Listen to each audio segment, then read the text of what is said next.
Hey guys, Erector Jedi here with another housing tips and tricks video. Today we're looking at the Mayday expedition. I've got the window open here. I'm about to place it down on my property. It's a level 41 required expedition. It goes in one of the small plugs on your house, and it can be built by an architect. It's a pretty low level expedition. It's a pretty low level project, so pretty much anybody can build it for less than a gold if you can't find it on the auction house. I'm just going to go ahead and start it up here and jump right in. You activate the challenge through this little console, and the basic idea of the challenge is you are saving the ship from infection. What I'm showing you right here is that I use a specific action set in this challenge that is very CC heavy. That's control, basically crowd control, for those of you who aren't familiar with that phrase. So I'm using a stun, a root, maxing out my slow, and using a blink. And the reason is that you can see these enemies we've got here all at the beginning or all throughout the level, and you don't want to kill them. Basically, when you kill them, they will spawn more ads, and it just keeps getting worse and worse. So one of the first things you want to do is set up your bar so that you can avoid them as much as possible.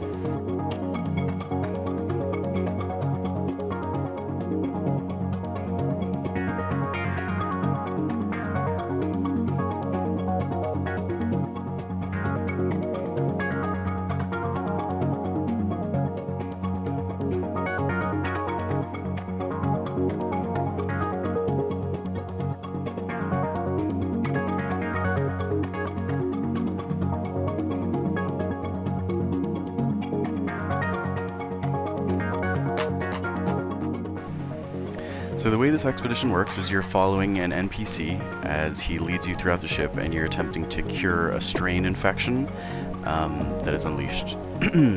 It works in several steps, so the first thing you have to do is to collect some weapons from the back part of the ship.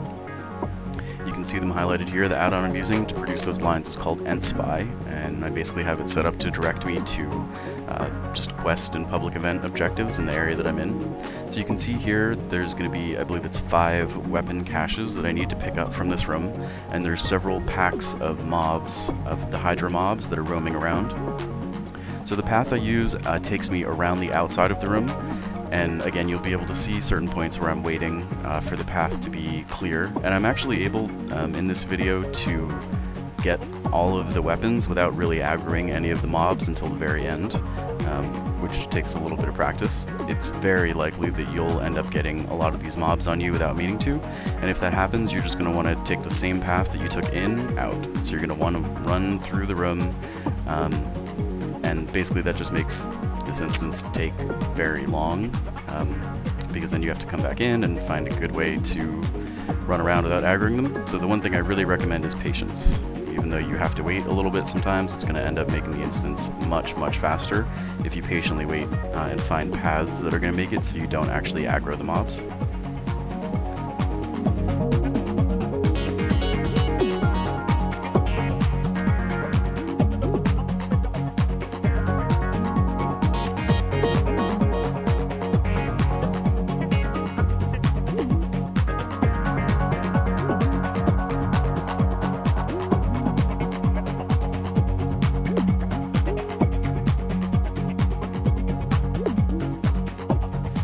Now, one thing that is nice is they have a very large aggro warning radius. You can see there that when they stop, they make a loud sound, and that lets you know that they're about to aggro onto you.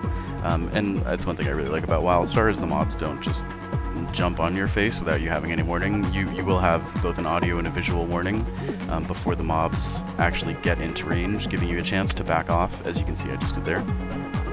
This room also provides a lot of pathways that take you around the edge of the room, and I strongly recommend using these pathways if the mobs' paths at the time you're going through allow you to do so.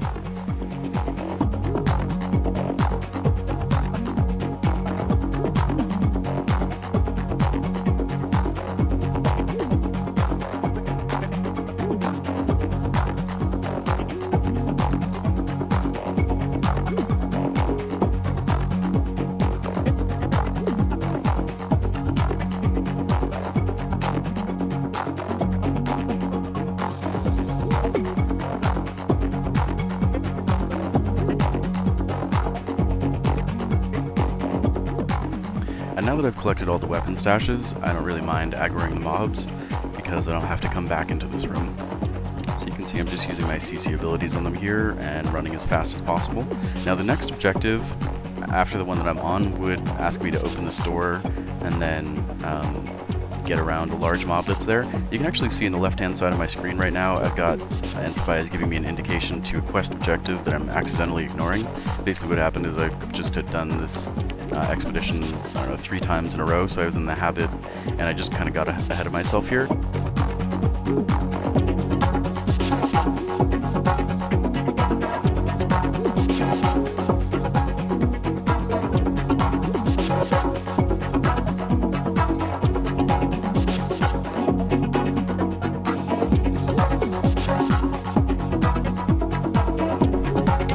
See me waiting quite a while in this part before I proceed into the next room, and the reason is that there's fewer places in the area that I'm in where I can drop aggro on the mobs, and in the room that I'm currently walking through right now, that large circle you see there houses a mob that will one-shot you. He does not operate like the other hydras that you see throughout the instance, and the NPC gives you a variety of warnings about him. The mob also has a very large and more complex path than the hydras that he takes.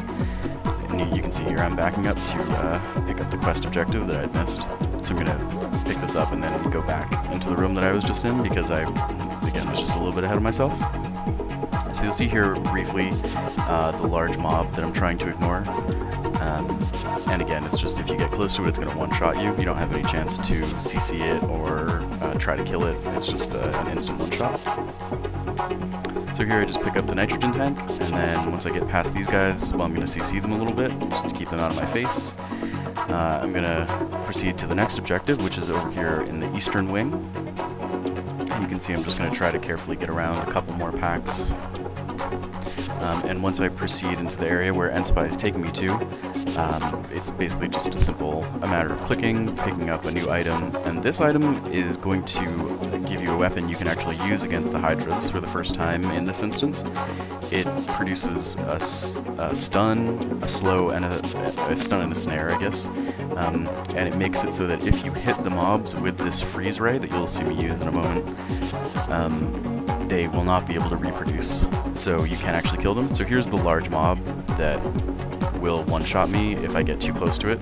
So I'm just going to find a safe place to wait while it pads around.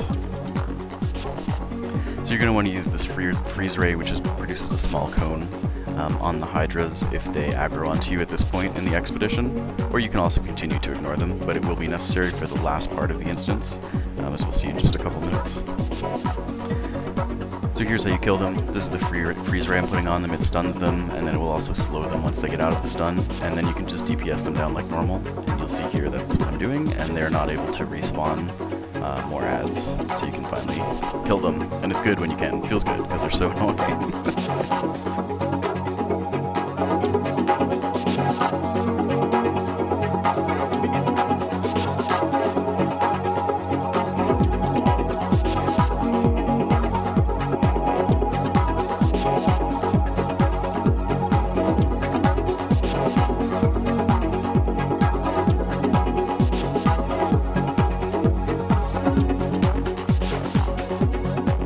So now we're on to the final part of the expedition. You're basically just going to want to run, follow the NPC, and he's going to take you back into the first room that we were at. And it becomes basically a defend the NPC type challenge. So you're going to have multiple waves of these hydras that are spawning. You're going to want to use your freeze ray to keep them in place and or kill them. I'm going to put at the end of this video another video from another attempt that I did where I actually think that I controlled them a little bit better, although I did end up dying at the end, so I didn't use that video. But you can see here the basic methodology that I'm using is just to keep them in place with one hit of the freeze ray, and then using my AoE abilities to DPS them down.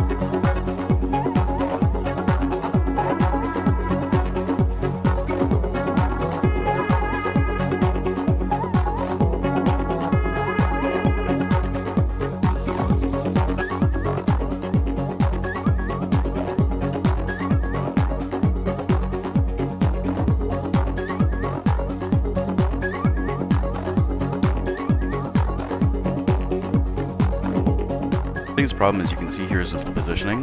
The freeze ray is a little bit buggy in its hit detection, I think. So sometimes ones that are on the edge will be able to slide past you. And here basically I'm just using all of my CC abilities. I'm using the mending probes, healing over time effect that medics have to try to keep myself alive, because the Hydras do a large amount of damage, even if you're level 50. This blink that I'm using is a snare that medics have, which basically just allows me to group them up a little bit tighter so that I can use the freeze ray on them. And you can see by the end of this defend NPC event, the mobs do spawn very frequently. You can see there's a whole lot here, and so I'm actually just spamming the snare, which won't kill them, but it will make them do less damage, and then you can, once they're slowed, you can kite them a little bit easier. You can see here, even though I don't have all of them aggroed onto me, there's still a couple beating on the guy in the back. I've got most of them, so he's going to be fine.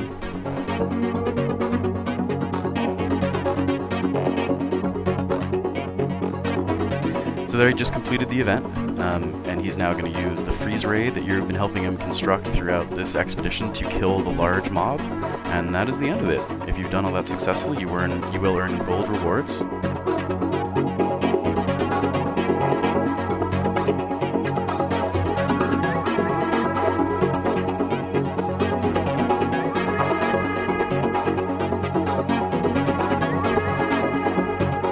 Okay, so here you can see all the rewards, and now I'm just going to tack on another take of me killing these mobs for those of you, because this will be the most challenging part of the instance. So I want to also show you that you are able to die and still complete the event, as long as you cleverly position yourself and make sure that the NPC doesn't take too much damage.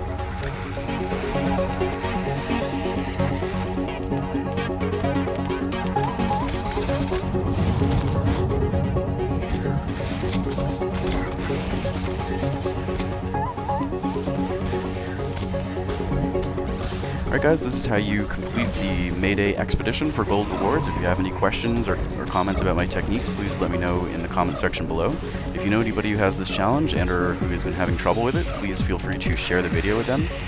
And if you like this kind of content, please give me a sub right here on the box. You can click in the annotation. It really helps me know what kind of content people like, so I can keep producing more of this stuff for the community. And for now, this is Rector Jedi signing out.